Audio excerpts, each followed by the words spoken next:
Hello all, ಇವತ್ತು ಧನುರ್ಮಾಸದ 3ನೇ ದಿನ ಆಗಿರೋದ್ರಿಂದ ಇವತ್ತು ನಾನು ಧನುರ್ಮಾಸಕ್ಕೆ ಏನು ನೈವೇದ್ಯ ಮಾಡಿದ್ದೇನು ಅಂತ ಒಂದು ರೆಸಿಪಿನ ನಾನಿವತ್ತು ನಿಮ್ಮ ಜೊತೆ ಶೇರ್ ಮಾಡ್ಕೊತಾ ಇದ್ದೀನಿ.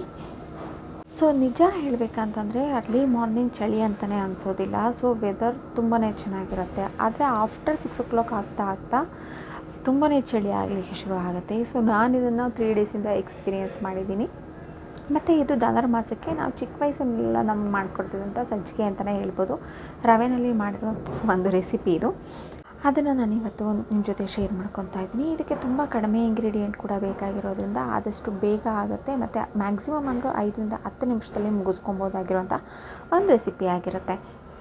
1 ಗ್ಲಾಸ್ ನೀರನ್ನ ಕಾಯ್ಲಿಕ್ಕಿಟ್ಟು ಅದಕ್ಕೊಂದು ಅರ್ಧ ಕಪ್ಪಷ್ಟು ಸಕ್ಕರೆ ಹಾಕಿ 1-2 ಕುಟ್ಟಿರೋ ಏಲಕ್ಕಿನ ಹಾಕ್ತಾಯಿದ್ದೀನಿ. ಸೊ ಆಲ್ರೆಡಿ ನಾನು ರವೆನ ಹುರ್ಕೊಂಡಿರ್ತೀನಿ, ಯಾಕೆಂದರೆ ಉಪ್ಪಿಟ್ಟಿಗಾಗಿರ್ಬೋದು ಮತ್ತು ಬೇರೆ ಏನಕ್ಕಾದ್ರೂ ಬೇಕಾಗಿರುತ್ತೆ ಅಂತ. ಸೊ ಹಾಗಾಗಿ ನಾನು ಅದು ಇವಾಗ ಮತ್ತೆ ರೋಸ್ಟ್ ಮಾಡ್ತಾಯಿಲ್ಲ. ಅದಕ್ಕೆ 1 ಸ್ಪೂನ್ನಷ್ಟು ನಾನು ತುಪ್ಪನ ಹಾಕ್ಕೊಂಡಿದ್ದೀನಿ. ತುಪ್ಪ ಮತ್ತು ಸಕ್ಕರೆ ಎರಡೂ ಕೂಡ ಕರಗಿದ ಮೇಲೆ ಹುರ್ಕೊಂಡಿರೋಂಥ 1-2 ಸ್ಪೂನ್ ರವೆನ ಮಿಕ್ಸ್ ಮಾಡಿ ಅದು ಸ್ವಲ್ಪ ಸಿಮ್ಮಲ್ಲಿ ಬೇಯಿಸಿದ್ರೆ ಸಾಕು. ಈಸಿಯಾಗಿರೋವಂತಹ ಹಾಗೆ ಟೇಸ್ಟಿಯಾಗಿರೋವಂತಹ ಒಂದು ನೈವೇದ್ಯಕ್ಕೆ ಬೇಕಾಗಿರುವಂಥ ಒಂದು ರೆಸಿಪಿ ರೆಡಿ ಆಗುತ್ತೆ. ಸೊ ಇದಂತೂ ನಾವೆಲ್ಲ ತುಂಬ ಚಿಕ್ಕ ವಯಸ್ಸಲ್ಲಿ ತುಂಬಾ ಇಷ್ಟಪಟ್ಟು ತಿಂತಾಯಿದ್ವಿ. ಇದಕ್ಕೆ ನೀವು ಬೇಕಾದ್ರೂ ಡ್ರೈ ಫ್ರೂಟ್ಸ್ನೂ ಆ್ಯಡ್ ಮಾಡ್ಕೋಬೋದು. ಆದರೆ ನಮ್ಮ ಮನೆಯಲ್ಲಿ ನನ್ನ ಮಕ್ಕಳು ತಿನ್ನಲ್ಲ ಅನ್ನೋ ಒಂದು ಕಾರಣಕ್ಕೆ ನಾನು ಡ್ರೈ ಫ್ರೂಟ್ಸ್ನ ಜಾಸ್ತಿ ಯೂಸ್ ಮಾಡಲ್ಲ.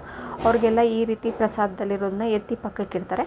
ಸೊ ಹಾಗಾಗಿ ಅದನ್ನು ಬೇರೆ ಲಡ್ಡು ಆ ಥರ ಮಾಡಿ ಕೊಡ್ತೀನಿ. ಸೊ ಹಾಗಾಗಿ ಇದರಲ್ಲಿ ನಾನು ಯಾವುದೇ ರೀತಿ ಡ್ರೈ ಫ್ರೂಟ್ಸ್ನ ಯೂಸ್ ಮಾಡ್ತಾಯಿಲ್ಲ. ಬೇಕಿದ್ರೆ ನೀವು ಇದಕ್ಕೆ ಡ್ರೈ ಫ್ರೂಟ್ಸ್ನ ಬೇಕಾದರೆ ಆ್ಯಡ್ ಮಾಡ್ಕೋಬೋದು, ತುಂಬಾ ಚೆನ್ನಾಗಿರುತ್ತೆ. ಇಲ್ಲಿ ನೋಡಿ, ಇವಾಗ ಸಕ್ಕರೆ ಮತ್ತು ರವೆನ ಹಾಕಿದ್ದೀನಿ. ರವೆ ಹಾಕಿ ಈ ರೀತಿ ಮಿಕ್ಸ್ ಮಾಡಿಕೊಂಡು ಕೇಸರಿ ಬಾತ್ ಥರನೇ ಇರುತ್ತೆ. ಆದರೆ ನಾವು ಕೇಸರಿ ಪುಡಿ ಹಾಕಿರಲ್ಲ ಅನ್ನೋದನ್ನು ಬಿಟ್ಟರೆ same as usual kesari bath ಥರನೇ ಇರುತ್ತೆ. ಸೊ ಇದಾಗಿತ್ತು ನನ್ನ 3ನೇ ದಿನದ ನೈವೇದ್ಯದ ರೆಸಿಪಿ. ಹೀಗೆ ಮತ್ತಷ್ಟು ರೆಸಿಪಿಗೋಸ್ಕರ ನನ್ನ ಚಾನಲ್ಗೆ ಸಬ್ಸ್ಕ್ರೈಬ್ ಆಗೋದನ್ನು ಮರಿಬೇಡಿ. ಹಾಗೆ ನಿಮ್ಗೇನು ಅನ್ನಿಸ್ತು ಅನ್ನೋದನ್ನು ಕೂಡ ಕಮೆಂಟ್ ಸೆಕ್ಷನಲ್ಲಿ ತಿಳಿಸಿ. ಓಕೆ, ನಾಳೆ ಮತ್ತೆ ವಿಡಿಯೋದಲ್ಲಿ ಇನ್ನೊಂದು ರೆಸಿಪಿ ಜೊತೆ ಸಿಗ್ತೀನಿ ಅಂತ ಹೇಳ್ತಾ, ಅಂಟಿಲ್ ದೆನ್ ಟೇಕ್ ಕೇರ್, ಬಾಯ್.